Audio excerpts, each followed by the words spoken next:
Can you have an awakening experience simply by being really, really, really good at something? I've been wondering for a while. They say that enlightenment is the space between thoughts. And every single time that you hear about somebody giving a great performance or doing something incredible in a sporting event or any of the like, when they're asked what they were thinking or how did they come up with this and all this stuff, I'm sure that they can give some kind of an answer.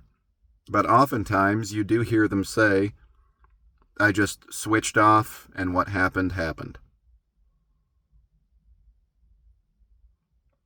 I've been in performing arts for pretty much my entire life, and it's been one of the hardest things for me to reconcile of how do I keep doing performing arts while having these experiences. My motivators for doing performing arts have been somewhat egocentric throughout a good portion of my life. Not always, it kind of goes in cycles, or it has gone in cycles. And so I've wondered, is performing in general, is even partaking in whatever art form it is, and I've done pretty much all the performing art forms at some point or another, is that just feeding my ego of being a talented performer, of being good, of being praiseworthy? Well, the times in the past when it's been the most egocentric, that's when I've kind of been the worst at it, just being totally honest.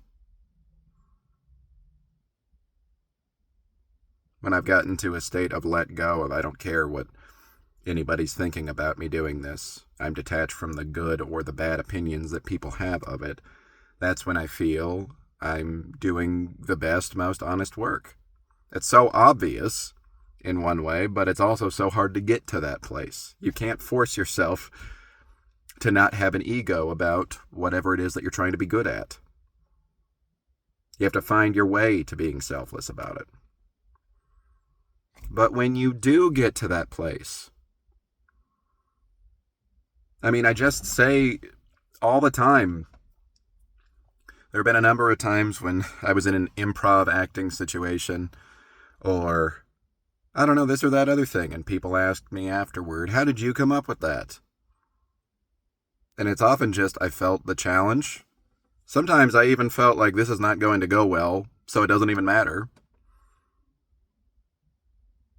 But my body, whatever you want to call Joe, just rose to the challenge under pressure.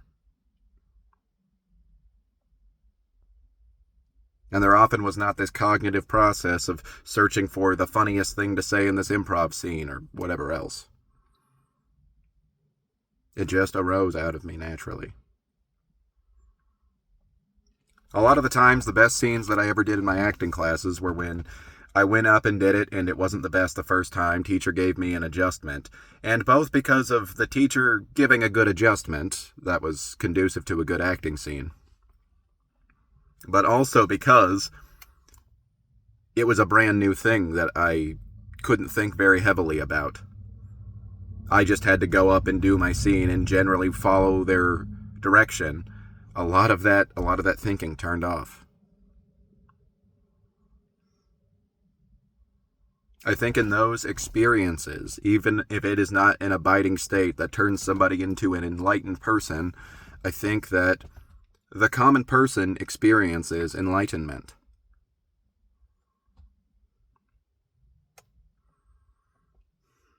And sometimes I do get to an abiding state. I think Mozart was probably in some level of what we'd call enlightenment. Kind of in the, unfortunately, the one that's not very conducive to your mental health.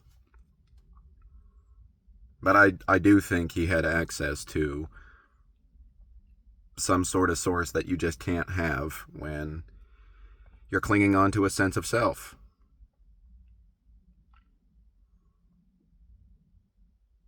I think that sometimes, ironically, like Michael Jordan, I think that he would find a state of enlightenment on the court. Truly. Which is funny, because it seems like it was very ego-centered that he even would go out and do well. You know, it was said that if you made him mad, if you threatened his sense of self, then that would be when he was at his best. That might have been the motivator for those games, but there is no amount of of thinking and self-identification that can explain the crazy things that he was just able to pull out of the air on the court in his best games.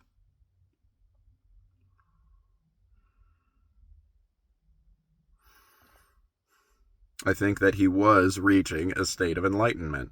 And then I think that you reach those stages, but then, you know, the ego, the self, the small self idea, it comes creeping back in after you've accomplished those things, surrounding those events of the enlightenment experience. So yeah, I did a great job. Yeah, look at me. Look at that. And I was even guilty of that when I was doing some great work in performance. The ego preceded and followed the performance. But during that space in between, during the performance, little Joe controlling the machine ceased to be.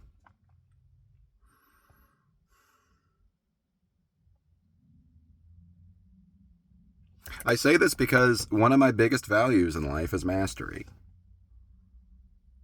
Just getting good at something. Start doing something and get good at it.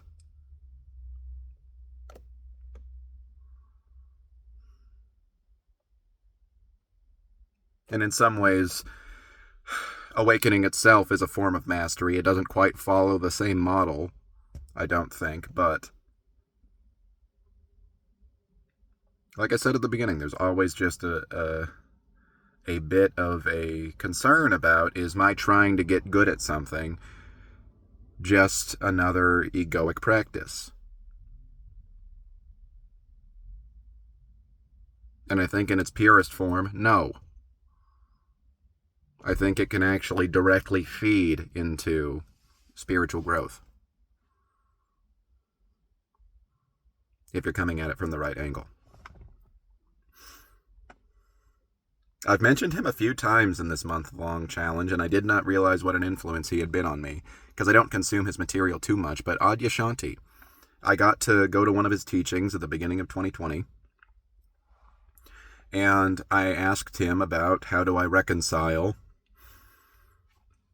being an artist of sorts with awakening, because so much of awakening is letting go of the small self, and a lot of my performance motivation was just serving the small self.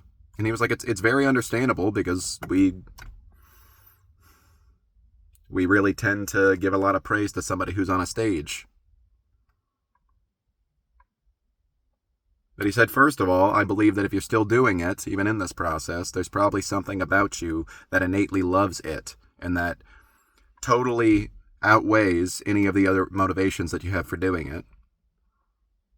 And second, a way that you can approach it is to think, I'm in service to something.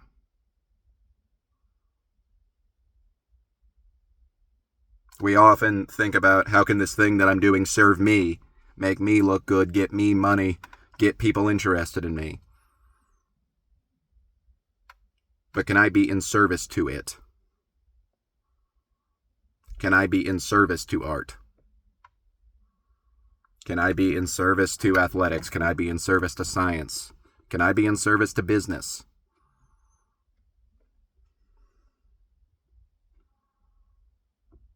And that's where it's conducive to awakening experiences. Remembering that I'm in service. And this is something I'm saying now and feeling like I'm getting a big smack in the face reminder from myself, because being on YouTube and posting these videos in general is very egocentric, and I'm hovering over how are people taking my videos when they do happen to comment. Oh, how many views am I getting? Not very many. Is that a sign that little Joe is failing here? Those thoughts are going on, but at the end of the day, I know that I'm in service to communication.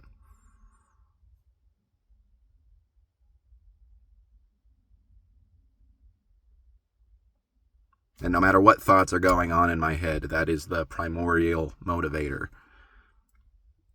for being here and for sharing anything.